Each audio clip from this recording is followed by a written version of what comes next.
इनका सपा और बसपा का जब गठबंधन हुआ है तो फायदा उसमें बसपा को हुआ है, सपा को कोई फायदा नहीं हुआ था। अरे मैं कह रहा हूं भाई किसी को फायदा हो, घी इनकी थाली में गिरे चाहे उनकी, आपकी थाली तो सूखी हो जाएगी। नहीं फायदा ही नहीं हो जाए उन्हें। अभी अमिताभ जी अभी होने को तो इस देश में कुछ भी हो जाता मित्र, नहीं 100 सीट वाली 300 के बगल में खड़ी होगी थी पार्टी, किसी ने माना था हो जाएगी? नहीं ना, अडवाणी तो खुद ही डिप्रेशन में थे 9 के बाद। कि हमें बीजेपी के बजाय जो सत्ता में जो है उनके बजाय हमें अपने साथी विपक्षों से लड़ना है, तो जाहिर सी बात है अपने साथी विपक्षों से लड़ोगे तो तुम मुकाबले में कहां होगे? आज की तारीख में भी अगर बसपा विधानसभा चुनाव की तैयारी करे, जमीन पर आए योगी। जय हिंद, जय मातृभूमि। नमस्कार दोस्तों, पावर पैनल के एक नए वीडियो में आपका स्वागत है। दोस्तों आज एक मस्त वीडियो लेकर आ गया हूँ, अंत तक जरूर देखिएगा। दोस्तों आज की डिबेट बहुत शानदार होने वाली है, वीडियो को अंत तक जरूर देखना। एंड डिबेट के बारे में आपकी क्या राय है कमेंट में जरूर बताना। चलिए शुरू करते हैं। इनका सपा और बसपा का जब गठबंधन हुआ है तो फायदा उसमें बसपा को हुआ है, सपा को कोई फायदा नहीं हुआ था। अरे मैं कह रहा हूं भाई किसी को फायदा हो, घी इनकी थाली में गिरे चाहे उनकी, आपकी थाली तो सूखी हो जाएगी। नहीं फायदा ही नहीं हो जाए उन्हें। अभी अमिताभ जी अभी इस पे विश्लेषण हो रहा है, अभी इस पे शोध कर रहे हैं कि क्या वजह थी, क्यों हुआ था, उसके सुधार का क्या तरीका है, उसको हम लोग अपनाएंगे। लेकिन ये जो एकदम से इनको लग रहा है कि नहीं साहब बिल्कुल बाजी पलट जाएगी, क्योंकि पिछली बार भी ये कह रहे थे कि नहीं हम सत्ता आएंगे, हम शपथ लेंगे, तो ये इनकी जितनी दोनों पार्टियां के बल्कि जितने इनके हैं उनके कुल कांग्रेस की जितनी सीटें आज तक आई हैं पिछले 10 साल के चुनाव में, उससे ज्यादा तो भारतीय जनता पार्टी की इस चुनाव में आई है। त्रिवेदी जी ठीक बात, मैं 2 आंकड़े रखूंगा। वेग बात ठीक नहीं, वेग मतलब यूं ही उछाल दो। 2 आंकड़े रखता हूं, राजनीति में क्षेत्र में काम करने वाले हर कार्यकर्ता को समझना चाहिए, शरद त्रिवेदी जी को भी, विजय राठी को भी और सुशील पासी को भी, और हमको और नावेद जैसे जो राजनीति के विद्यार्थी हैं शास्त्र के, उनको भी समझनी चाहिए। 2009 में भाजपा की सीटें आई थी 110, अगर मैं सही याद कर रहा हूं लोकसभा, ठीक। 14 में 300 छू रहे थे।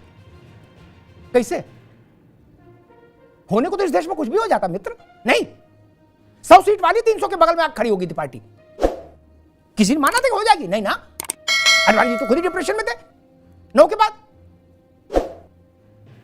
दूसरी बात मैं कहता हूं, 2012 में शरद भाई 2012 में भारतीय जनता पार्टी की कितनी सीटें थी लोकसभा में, उत्तर प्रदेश विधानसभा में?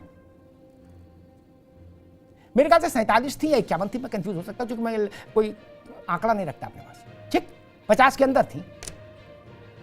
और 17 में जब चुनाव हुआ तो बाजी नहीं पलटी, भाजपा ने मेज ही पलट के उछाल दी। क्या 403 में 300 सीटें आई थी, नवेश को आई थी कि नहीं? बिल्कुल। तब ये कैसे मान लिया जाए कि राजनीति में कोई एक ट्रेंड ही चलेगा?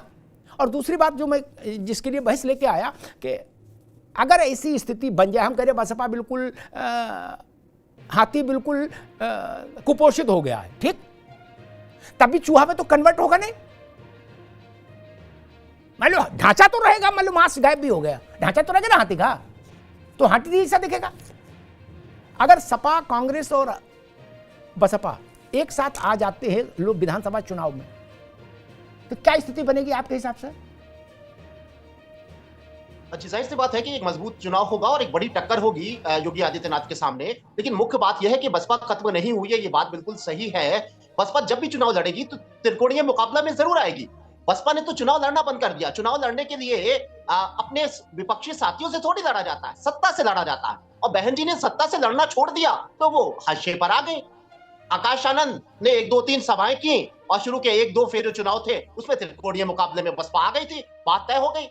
बहन जी ने यानी बसपा ने तो ये तय कर लिया कि हमें बीजेपी के बजाय जो सत्ता में जो है उनके बजाय हमें अपने साथी विपक्षों से लड़ना है, तो जाहिर सी बात है अपने साथी विपक्षों से लड़ोगे तो तुम मुकाबले में कहां होगे? आज की तारीख में भी अगर बसपा विधानसभा चुनाव की तैयारी करे, जमीन पर आए, योगी आदित्यनाथ सरकार को चुनौती दे, उसके खिलाफ आक्रामक हो, तो मुझे नहीं लगता है कि वो त्रिकोणीय मुकाबले में ना होगी। हो सकता है कि भाजपा से सीधा उसका मुकाबला हो जाए इतने बड़े इंडिया गठबंधन के बाद भी, इस बात में कोई शक नहीं। बसपा ने तो लड़ना ही छोड़ दिया ना, वो अपनी सारी जो भी उनके ट्वीट हुए चाहे उनके भाषण हुए वो तो कभी कांग्रेस से लड़ने लगी, कभी वो सपा को। लेकिन नावेद को जो बात मैं विजय जी को बता रहा था, 16 सीटें बसपा ने, जब मैं कहता हूं बसपा ने हराई तो उसका मेरा आशय ये होता है, ऐसा तो नहीं बसपा जाके हाथ पड़ हरा देगी, यानी बसपा के उम्मीदवार ने जितना वोट पाया उससे कम वोट से सपा का उम्मीदवार हार गया, इसलिए मैं ऐसी बात कर रहा हूं। और 31 सीटें त्रिवेदी जी की पार्टी को हरवा दी बसपा ने, इसलिए ये नैरेटिव भी बहुत ठीक नहीं कि भाजपा की बी टीम थी, ए टीम थी, यानी सपा से दूनी भाजपा को हरवाई,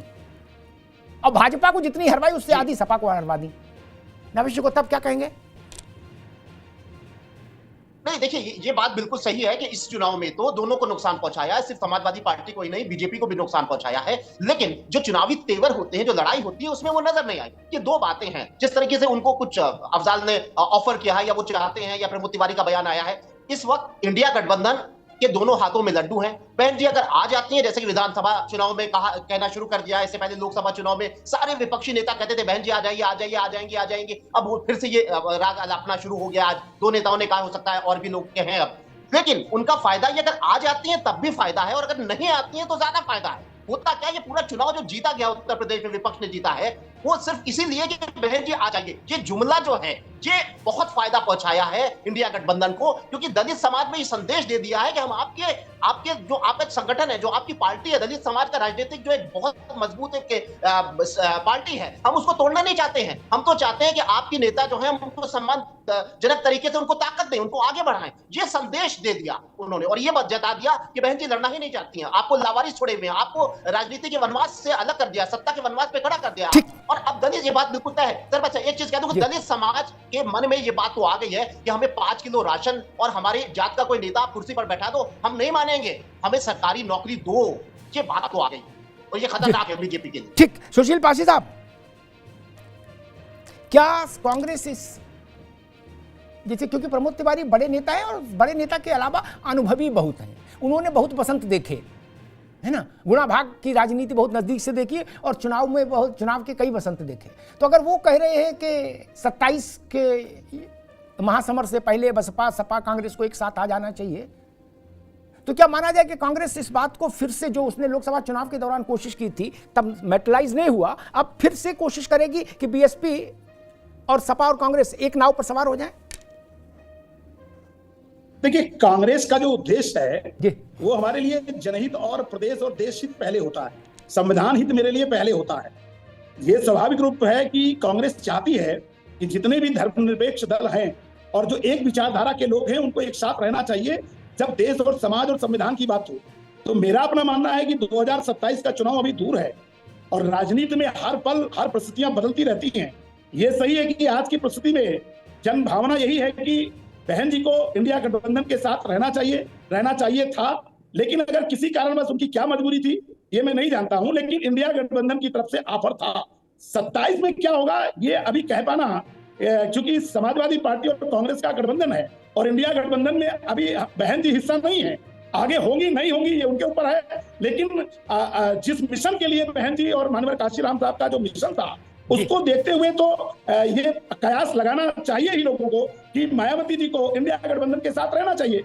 और भाजपा ने ये साबित करने में सफल हो गई कि इंडिया गठबंधन में वो नहीं आ रही है और वो भाजपा के साथ हैं और इसका संदेश नीचे तक चला गया है।